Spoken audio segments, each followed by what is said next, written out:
Let's take a look at some of the different ways you can make geometric shapes in Corel Painter. First of all, the most obvious way is to just go ahead and paint your squares and your rectangles manually by hand, and that might feel a little more traditional. Or if you want to leverage the digital art tools a little bit more, you can take advantage of those. So there are some brushes, like the palette knives especially, that do a really quick and easy job of making geometric shapes because they're flat in nature. And so you can really quickly get all of these different shapes and still get kind of a hand-painted look while you're painting. Other brushes, like the scratchboard tool, for instance, are more circular, and you can use those to get circles, like so. You can also use the shape tools. There's the rectangular shape that will let you draw different shapes. If you tap and hold on that same tool, you can also get the elliptical shape tool, and you can make ellipses or ovals, and you can make circles. If you hold down Shift, you'll get a perfect circle. Same goes for the rectangular shape tool. If you want a perfect square, just hold down Shift. If you want to change the color of these, you can do that in these two options up here, which let you add a stroke or an outline and a fill, or you can simply draw the shape and then double click next to it here in the layers palette, and that'll bring up the shape attributes, and you can change the color that way. You can click here on the fill swatch. I can choose red, or I could choose blue. I can even hunt around to try to find the exact color that I want.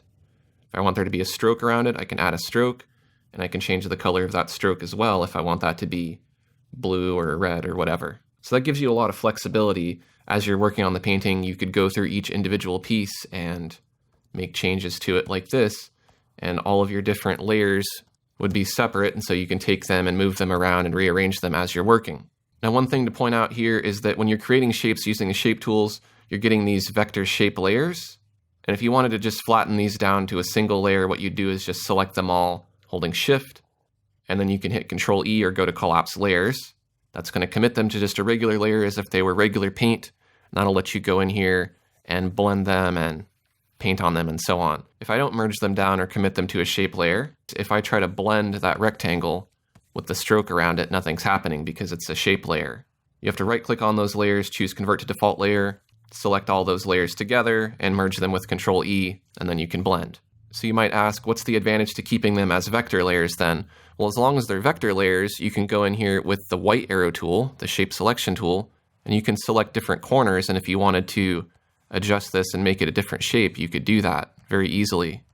And so as long as you want each of those shapes to be editable in that way, you would want to keep them as vector layers. Otherwise, if you want to be able to treat them like paint or anything else on your canvas, go ahead and merge them down.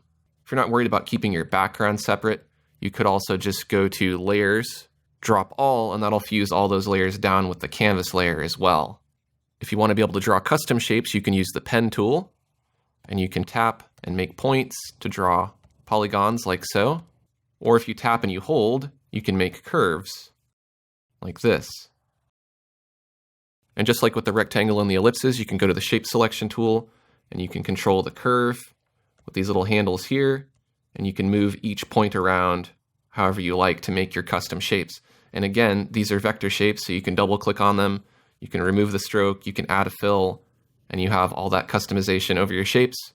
If you want to be able to blend it, again, right click on it, convert it to a default layer, or merge it down, then you can select your blender and you can blend. You can also make geometric shapes using selections. For example, I could use the rectangular selection tool to draw a selection. If I hold Shift, I can continue to add to that selection, and so I can build this up into a more complex selection like so.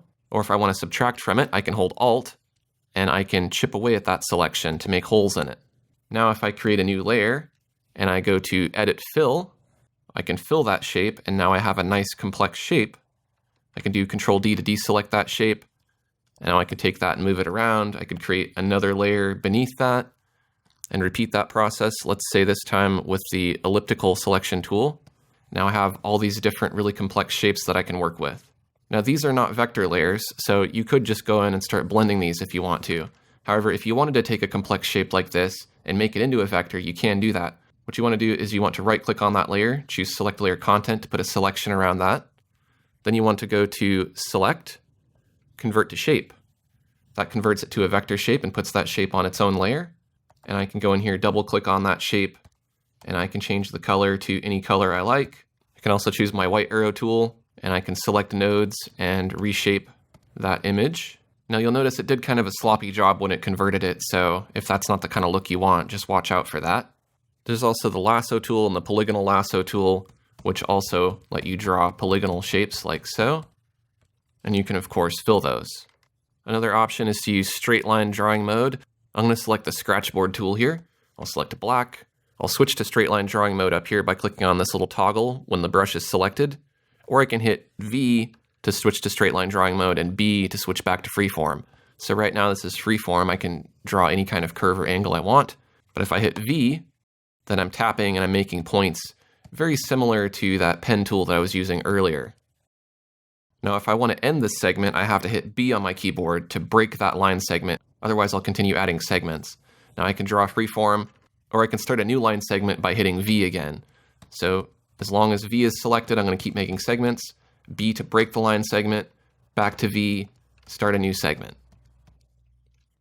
I'm going to go ahead and switch back to freeform drawing mode, and the method that we'll look at uses perspective guides. I'm going to turn on perspective guides here, make sure they're on with the on button. I also want to make sure that perspective guided strokes is turned on here. And then finally, I'm going to choose the 2-point general composition, but you could try any of these other options here. This is going to give me 2 vanishing points, one on the left and one on the right. I'm going to switch back to my brush tool with B. I'm going to go ahead and just use the smooth scratchboard for this.